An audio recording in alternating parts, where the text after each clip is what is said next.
11 வருஷத்தில் என்ன சாதித்து விட்டாய்?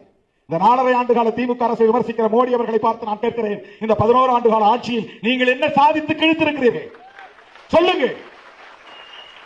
விலைவாசி உயர்வு இன்றைக்கு சங்கம் ஒரு கிராம் எவ்வளவு? ஒரு சவரன் 1.25 லட்சம். எதனால் ஏற்பட்டது?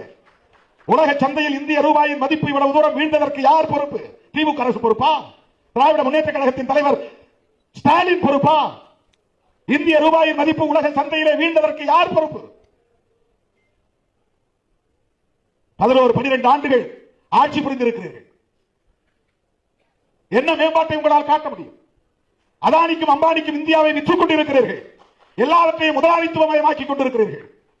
ஒருபுறம் கார்பரேட் மயம், இன்னொரு புறம் சனாதன மயம். இதுதான் பிஜேபி ஆட்சி.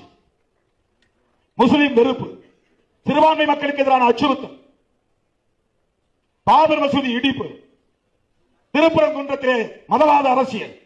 என்ன செய்து கிழித்து விட்டீர்கள்? என்ன சாதனையை உங்களால் அடுக்க முடியும்?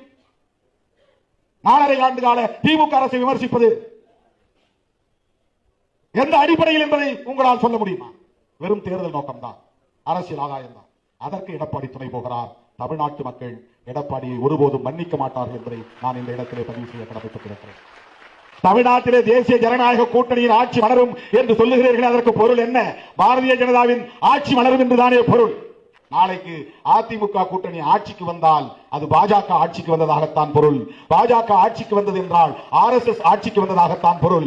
RSS ஆட்சிக்கு வந்தது என்றால் ஆரியர்கள் பார்ப்பனர்கள் ஆட்சிக்கு வந்து விட்டார்கள் என்றுதான் பொருள். ஆரியர்கள் பார்ப்பனர்கள் ஆட்சிக்கு வந்து விட்டார்கள் என்று சொன்னால் பெரியார் வீழ்த்த நினைத்த சனாதனம் மீண்டும் இங்கே வலுப்பெற்று விட்டது என்றுதான் பொருள். இப்போது புரிகிறதா ஏன் திருமாவளவன் திமுகவோடு உடும்பிப்பிடியாக இருக்கிறான் என்று உங்களால் புரிந்து கொள்ள முடிகிறதா? சில அற்பர்கள், மூடர்கள் ஏதோ சில லாபங்களுக்காக, ஆதாயங்களுக்காக திருமாவளவன் திமுகவோடு ஒட்டி கொண்டிருக்கிறான் என்று கருதுகிறார்கள். இல்லை, பெரியாரின் கருத்துக்களுக்கு வலு சேர்க்க வேண்டும் என்கிற தேவை இருக்கிறது.